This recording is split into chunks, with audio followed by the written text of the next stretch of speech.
वो अजब कुमारी जब गोवर्धन आई और वाने श्रीनाथ जी को जब यहां दर्शन किया, लौट करके गई तो फिर उसको कुछ भाया ही नहीं। रोज बुखार चढ़ जाता, भूख प्यास का कोई पता नहीं, सोने की कोई अता पता नहीं, बस 24 घंटा गिरिराज जी का स्मरण करती रहती। तब उसके पिताजी ने उससे पूछा कि तुम कैसे ठीक होगी, तुम्हारे वैद्य भी आते हैं, औषधियां भी देते, तुम ठीक ही नहीं होती हो। तब उसने कहा, पिताजी मुझे ठीक करने की औषधि तो ब्रजमंडल में श्रीनाथ जी हैं, आप उनके चरण में मुझे छोड़ दो, उनको निहारूंगी, मैं ठीक हो जाऊंगी। तब राजा ने कही, बोले सब तेरी बातें मान लूंगा, लेकिन यह बात स्वीकार नहीं है, मैं ब्रज नहीं जाने दूंगा। तेरी इच्छा है तो कभी कभी वृंदावन चली जाया कर, पर नित्य के लिए वृंदावन तो नहीं छोड़ सकता। तब अजब कुमारी ने मन बनाया कि पिताजी तो नहीं मान रहे, अब ठाकुर जी को रिझाऊं। तो जब अजब कुमारी गोवर्धन आई 4 दिन के लिए, तो ठाकुर जी की सेवादारों से उसने कहा, मुझे कोई सेवा दे दो। मंदिर के अधिकारियों ने कहा, मंदिर में सब पुरुष सेवा करते हैं, अब तुमको क्या सेवा दें। तब एक अधिकारी जी ने सुना, उन्होंने कहा, तुम राजघराने की हो, चौसर खेलना आता है तुमको? बोले हाँ आता है, बहुत अच्छा आता है। वो तुम ठाकुर जी को चौसर खिलाया करो। तो अजब कुमारी श्रीनाथ जी के सामने बैठती और एक बार चाल चलती अपनी तरफ से, और चाल चलने के बाद फिर ठाकुर जी अब आपकी चाल चलती हूं, और फिर ठाकुर जी की चाल चलती, ठाकुर जी के सामने खेलती। लेकिन अजब कुमारी इतनी निपुण थी खेलने में, ठाकुर जी श्रीनाथ जी को वास्तव में मंदिर में खड़े खड़े पसीने आ जाते थे जब अजब कुमारी चाल चलती थी। ठाकुर जी के नेत्रों में भय दिखाई देता था, उनके होठ कांपते थे, बोले अब हराई, अब मोह हरा दी कीजिए। लेकिन अजब कुमारी क्या करती थी, जैसे ही वो जीतने वाली होती थी, ऐसी चाल चलती थी कि ठाकुर जी जीत जाते थे, वो हार जाती थी। और उस चाल को, उस भाव को देख करके श्रीनाथ जी रीझ जाते थे उससे। जैसे ही ठाकुर जी की जीत होती तो कभी तो ठाकुर जी की माला गिर जाती, कभी ठाकुर जी की वंशी जी नीचे आ जाती, और सब ताली बजाते, ठाकुर जी जीत गए, ठाकुर जी जीत गए। लेकिन नीची नजर करके अजब कुमारी ठाकुर जी को देखती, बोले जिताया मैंने, भूलना नहीं, जीते नहीं हो आप, मैंने जिताया है आपको। अंतिम दिन था, आज अजब कुमारी को वापस मेवाड़ जाना है। 3 दिन से रोज ठाकुर जी जीत रहे हैं। आज अजब कुमारी रो रही थी सुबह से ही, उसको जाना है वापस। आज किसी ने कह दिया, बोले आज तो श्रेष्ठ प्रतियोगिता होगी, आज जो जीतेगा वो संपूर्ण खेलन को विजयी मानो जाएगा। अजब कुमारी पहले बोली, आज नहीं जीतने दूंगी आपको।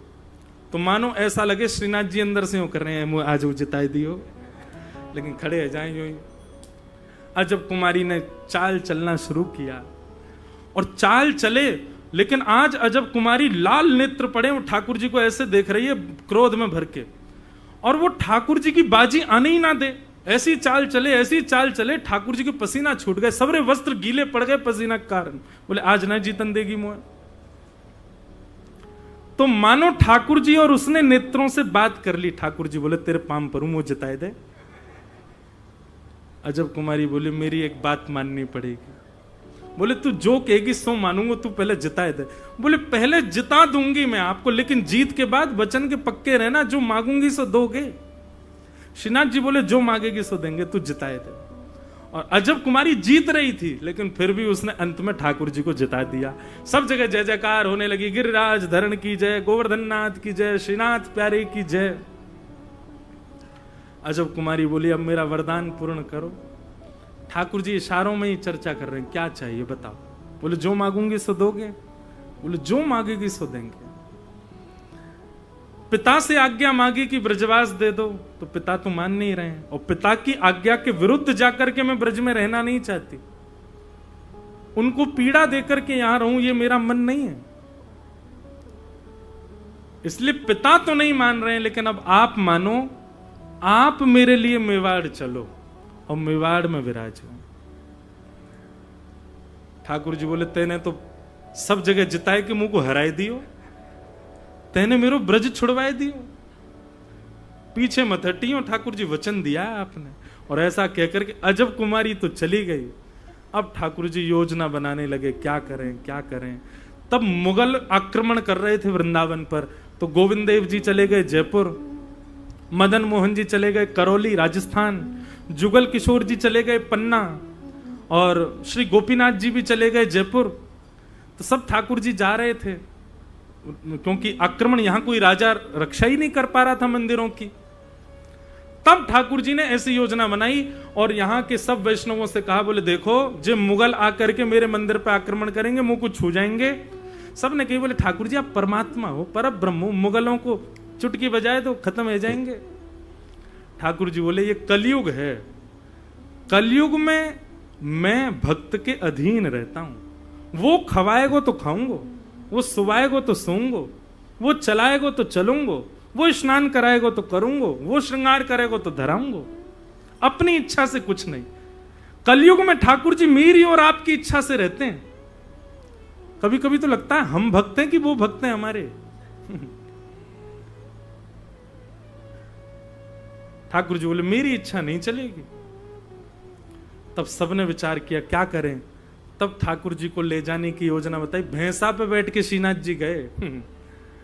तोड़ का कौन सा धनो, तोड़ को धनो, वहां गए ठाकुर जी। टेंटी को अचार पायो, बड़ी सुंदर कथा एक दिन सुनाऊंगा मैं। और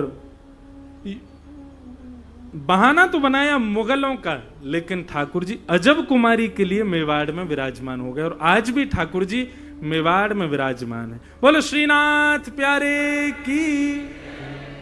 तो ऐसे हमारे श्रीनाथ जी, ऐसे हमारे श्री गोवर्धन नाथ जी वो आज विराजमान हैं।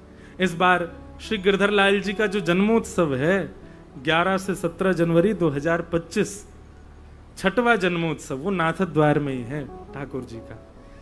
और हर वर्ष हमारे चित्र विचित्र महाराज जी आते हैं ठाकुर जी को लाड़ लड़ावे। या बार भी आनो तो पड़ेगो इनको, और या बार हमारी दीदी भी आएंगी ठाकुर जी को आनंद करावे के काजे। तो ऐसे हमारे श्री गोवर्धन नाथ जी श्रीनाथ जी में विराजमान भय हैं। बोलो श्रीनाथ प्यारे की। ऐसे गिरिराज जी की शरण में अब कथा शुरू करें। 8:30 बज गए। सच्चिदानंद रूपाय विश्वोत्पत्त्यादि हेतवे तापत्रय विनाशाय श्री कृष्णाय वयम नमः।